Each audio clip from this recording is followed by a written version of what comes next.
Assalamualaikum, halo semua. Apa kabar? Semoga semuanya baik-baik saja, diberikan keberlimpahan, kemuliaan, dan kebahagiaan selalu. Berjumpa lagi dengan saya Eva di channel Ratu Dimah. Di video sebelumnya kita sudah membahas tentang Law of Attraction. Nah, bagi teman-teman semua yang belum sempat melihat video sebelumnya, silakan cek linknya di deskripsi ya. Sesuai judul buku Quranic Law of Attraction, Al-Quran telah memaparkan secara gamblang tentang hukum ketertarikan seperti yang telah disebut dalam Quran surah Al-Zalzalah ayat 7-8 yang artinya, barang siapa mengerjakan kebaikan seberat zarah, niscaya dia akan melihat balasannya. Dan barang siapa yang mengerjakan kejahatan seberat zarah, niscaya dia akan melihat balasannya. Ayat di atas semakin memperkuat bahwa hukum ketertarikan telah ada sejak Al-Quran diwahyukan kepada Rasulullah SAW. Maksud ayat di atas bahwa kebaikan akan dibalas kebaikan dan keburukan akan dibalas dengan keburukan. Betapa Allah telah mengingatkan kita untuk selalu berpikir positif atau berpikir tentang hal-hal kebaikan dan memancarkan kebaikan itu pada orang-orang di sekitar kita. Hasilnya, orang-orang sekitar kita atau alam semesta akan memberikan pula kebaikannya pada diri kita. Kebaikan dibalas dengan kebaikan. Allah sangat melarang kita berbuat keburukan dan kerusakan. Bahkan kepada yang selalu berbuat jahat pun, kita harus selalu bersikap baik padanya. Nah, bagaimana menurut kalian? Apa masih ada dari sebagian kita ini yang masih meragukan tentang Law of Attraction atau hukum ketertarikan ini? Teman-teman, khususnya bagi yang muslim, pasti semua sudah mengetahui ya tentang ceritanya Nabi Ibrahim alaihissalam yang dibakar hidup-hidup. Nah, pertanyaannya, mengapa Nabi Ibrahim tidak terbakar pada saat itu? Nah, itulah salah satu keajaiban hukum ketertarikan atau Law of Attraction yang diperlihatkan oleh Allah. Ketika Nabi Ibrahim akan dibakar terpanggang di atas bara api, Nabi Ibrahim meyakini bahwa Allah tidak akan tinggal diam begitu saja. Nabi Ibrahim memberikan getaran positif ke alam sekitar. Alam sekitar pun memberikan getaran balik pada Nabi Ibrahim dengan ketundukannya pada firman Allah. Allah pun mengabadikan ungkapannya itu dalam Al-Quran surah Al-Anbiya ayat 69 yang berbunyi, "Wahai api, jadilah kamu dingin dan menyelamatkan bagi Ibrahim." Salah satu pemikir terkenal memakai metamorfora menarik mengenai penggambaran hukum ketertarikan. Bayangkanlah dunia ini seperti kisah lampu Aladin di dalam dongeng 1001 malam.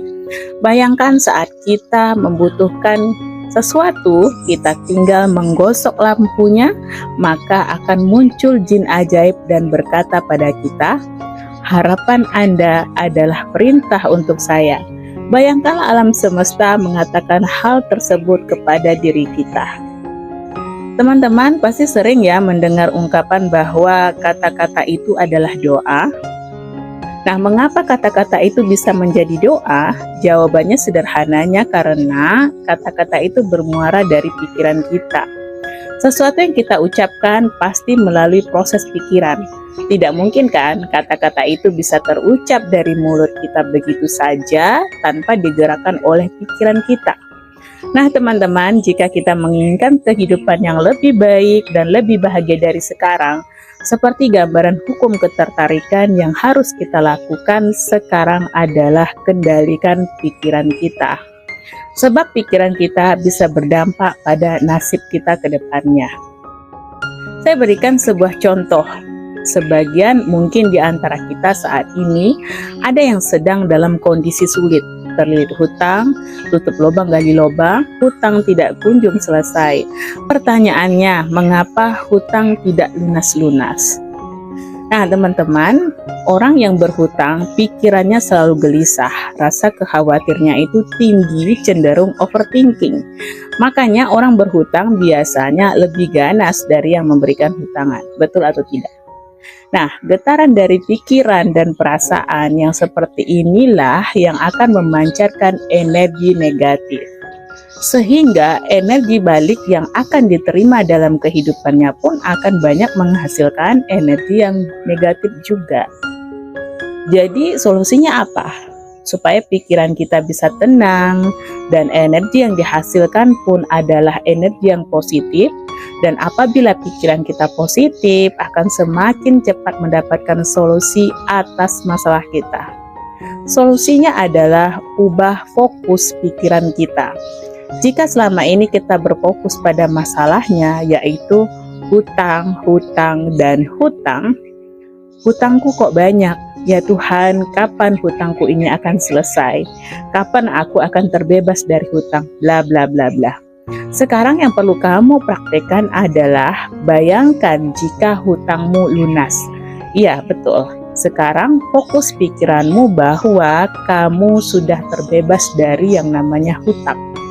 Bayangkan bagaimana hatimu senang, kamu sekarang sudah tidak terbebani lagi dengan hutang.